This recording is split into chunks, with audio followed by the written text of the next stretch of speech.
Sometimes it's there on purpose, just to show you people. Some would say that basketball has left its mark through Wayman's life.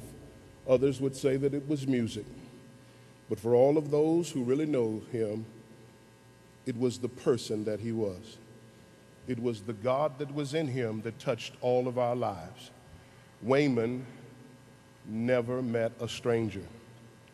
He uses the Apostle Paul's words today to welcome you and also to give you the invocation and this call to worship. I have fought a good fight. Not just any fight, a good fight. I did my very, very best. I have finished my course. I enrolled in the University of Regina over 20 years ago. I majored in Reginaism and family excellence. There were days when I got called to the dean's office and threatened to be put on academic probation. But I flashed my pearly whites and began to play my music and blessed my family. And once again, I was on the honor roll. He did more in his 44 years than most people can do in 84 years or 88 years. He touched so many people and is such just a great human being. A lot of people ask me about Wayman, and you know, as I talked to people, I forgot about him as a basketball player and just remembered him and thought about him as a person. To talk about Wayman, and I've had so many opportunities to visit with people about him and so many questions about him, but I think of Wayman as a natural. Wayman was a natural as a basketball player. I know a little bit about basketball, but I don't know a lot about music, but I think he was a natural in the music business too. I do know that in basketball, he was a natural fit for the University of Oklahoma. His game was natural for the things that we did at the University of Oklahoma. So here's a guy that was a blessed man that had so much natural talent. But let me tell you one thing. That big smile that you see and that captured all of us behind him, behind that smile was a great competitor. A guy that wanted to be the very best in anything he did. And let me tell you, when we stepped on the floor, he wanted to kick your butt. So I remember that about him, and other things I remember. I was close to Wayman when I coached him, but I never came closer to him than I did in this last fight. When he was in Oklahoma City, we were in Oklahoma City quite a bit. My son Tommy was with him a lot, and I think we really bonded more at that time as when we talked about circling the wagons and battling this thing. Trying to beat it, I became more and more bonded with Wayman as a person, as a human being, somebody that you really love, a part of your family.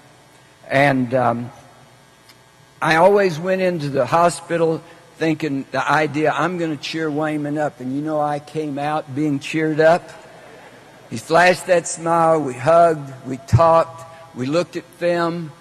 We looked at those films when we were all wearing, well, they were wearing, our players were wearing those short shorts. Remember those? We laughed about a lot of things. We looked at highlight tapes.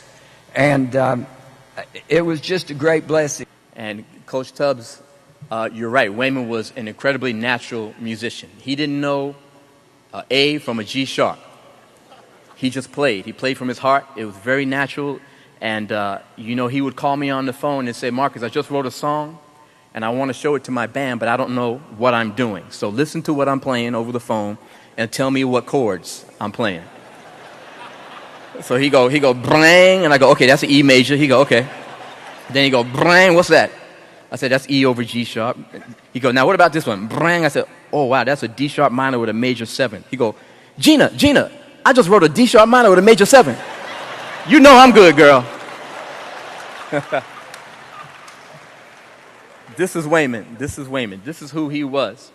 And I just want to tell you that everyone here is going to carry that light, because Wayman has touched everybody here. He's touched people all over the world, and it's our job to carry the light. And how do we carry the light? It's very easy. It's very simple. Every time you're driving your car and you just break out laughing over something silly that you remember Wayman doing or saying, that's that light. Every time you turn on the radio and you hear his music, which embodied his soul and his humor and his character so beautifully, that's carrying the light. Every time you turn on ESPN and see Wayman dunking on somebody's head, that's that light.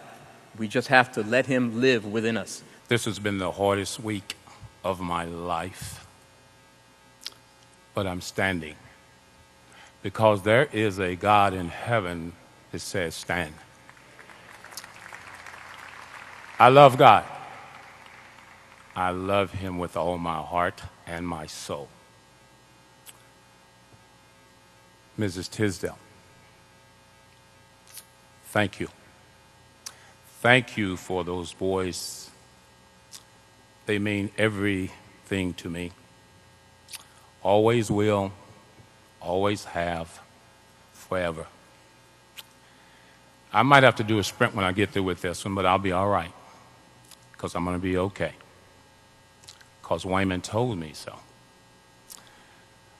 I had the most unique relationship with a young man that impacted my life more than any of you will ever imagine. And the last thing he told me, and I'll always remember this, Mama Tiz, he says, I love you, Coach. So impactful. But I'm going to go ahead and tell you the truth. My daughter, my wife told me to shut up when I got up here. But I could not say it. But I thank you for everything, for all the church members, for all the pastors, for all the teachers, for all the coaches, for all the teammates, for all the friends, and for all the Christian friends all over this great world. He did something to me and for me that I will always be indebted to you. The joy that I have, the world can't take it from me. Can't take it. Wayman's joy will live in my life forever. Thank you. Oh, leave me if you need to. I'll always remember. Angel flying too close to the ground.